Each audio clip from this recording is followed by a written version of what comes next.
Dude, what is that? I think it's a bass. Oh, there we go. Oh. Oh. Dude, I just caught this fish with my hand. I literally just reached down and caught this spotted bass. I don't know what's wrong with him. I'm gonna try to get it back.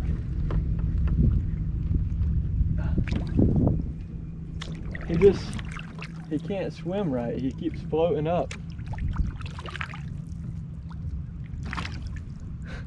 It doesn't even look like he's been caught before. I didn't see any hook marks, no bait in his mouth.